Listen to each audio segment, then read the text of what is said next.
और इस वक्त की बड़ी खबर बिहार की राजनीति और नेताओं के खिलाफ दर्ज हो रहे मामलों से जुड़ी।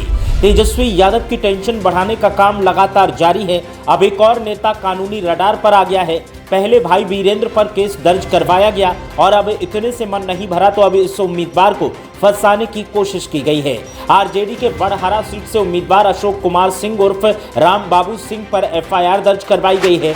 सिर्फ आरजेडी उम्मीदवार ही नहीं बल्कि 10 अन्य लोगों के नाम भी इस एफआईआर में शामिल करवाए गए हैं। आरजेडी उम्मीदवारों और समर्थकों पर केस दर्ज होने से वो भी मतदान के बीच में तेजस्वी यादव की टेंशन में इजाफा हो रहा है। सबके ऊपर आदर्श आचार संहिता के उल्लंघन का आरोप लगाते हुए यह मामला दर्ज किया गया है। तो बड़हरा विधानसभा सीट से आरजेडी के उम्मीदवार अशोक कुमार सिंह उर्फ राम बाबू पर एफआईआर दर्ज की गई है और जैसे ही एफआईआर दर्ज हुई उसके बाद तुरंत इस मामले में आरोप प्रत्यारोप का दौर शुरू हो गया है। आरोप लगाते हुए आरजेडी नेताओं ने बीजेपी पर साजिश करने की बात कही और कहा कि बीजेपी साजिशन आरजेडी के नेताओं और उम्मीदवारों को चुनावी मौसम में फंसा रही है और उन पर केस दर्ज करवा रही है। पुलिस बीजेपी के कार्यकर्ता के तौर पर काम कर रही है क्योंकि बीजेपी को खतरा सता रहा है कि वो चुनाव हार रही है और ऐसे में अपने खतरे को कम करने के लिए बीजेपी साजिशों के सहारे, सरकारी एजेंसियों और सुरक्षा एजेंसियों के सहारे विपक्षी दल के नेताओं को टारगेट कर रही है। विपक्षी दल की छवि को खराब करने का काम किया जा रहा है। एक चरण का मतदान हो चुका है। पहले चरण के मतदान में बम्पर वोटिंग हुई है। आरजेडी का दावा है कि इस बार आरजेडी के पक्ष में महिलाओं ने खुलकर और बढ़ चढ़कर वोटिंग में हिस्सा लिया है।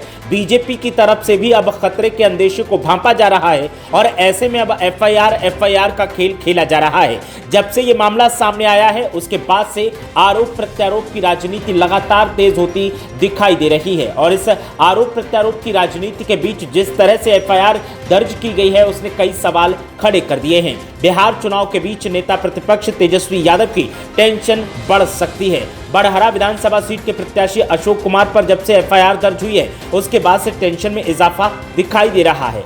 आरजेडी प्रत्याशी के साथ अन्य 10 लोगों के नाम भी इसमें शामिल हैं और आरोप लगाया गया है कि वोट डालते हुए ईवीएम का वीडियो बनाकर फेसबुक पर इन लोगों ने अपलोड किया था, जो कि आदर्श आचार संहिता का उल्लंघन है। आरजेडी प्रत्याशी समेत 11 लोगों के फेसबुक आईडी पर आदर्श आचार संहिता उल्लंघन के मामले को दर्ज किया गया है। एसपी राज ने बताया कि अशोक कुमार सिंह उर्फ राम बाबू सिंह, संजय कुमार, धर्मपाल सिंह, विशाल यादव, अभिराज राय, अखिलेश कुमार, संतोष यदुवंशी, उत्सव कुमार राय, छात्र नेता धनेश यदुवंशी, सचिन यादव और राज गौरव के फेसबुक आईडी के माध्यम से अपने मतदान के दौरान ईवीएम का वीडियो अपलोड किया गया था, जो कि आचार संहिता का उल्लंघन है और इसीलिए इन लोगों के खिलाफ प्राथमिकी दर्ज की गई है। एसपी ने आम लोगों से अपील की है कि पुलिस की सोशल मीडिया टीम सभी सोशल मीडिया प्लेटफॉर्म पर कड़ी नजर रख रही है। इस प्रकार के कार्य करने से आम लोग बचें, नहीं तो उनके खिलाफ भी कड़ी कार्रवाई की जाएगी। ऐसे में एक और आरजेडी प्रत्याशी पर मामला दर्ज हुआ है।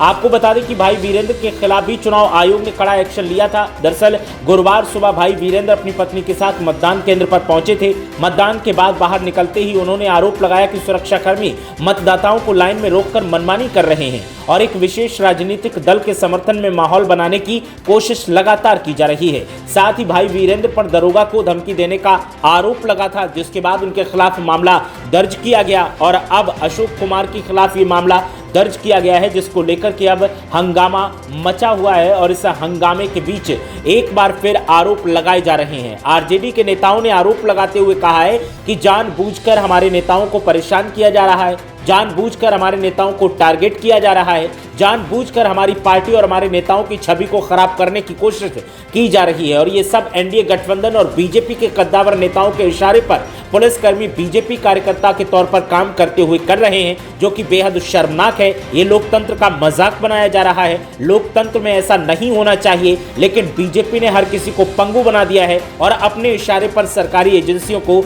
नचाया जा रहा है। चुनाव आयोग तो चूना आयोग बन गया है। चुनाव आयोग चुप्पी साध कर बैठा है। कोई भी मामला सामने आता है, चुनाव आयोग कुछ बोलने के लिए तैयार ही नहीं होता है। तो इस वक्त की ये बड़ी खबर बिहार की राजनीति से। आरजेडी उम्मीदवार अशोक कुमार सिंह उर्फ राम बाबू पर एफआईआर दर्ज हुई है। इससे पहले भाई वीरेंद्र पर एफआईआर दर्ज हुई। इससे अब तेजस्वी यादव की टेंशन बढ़ती दिखाई दे रही है।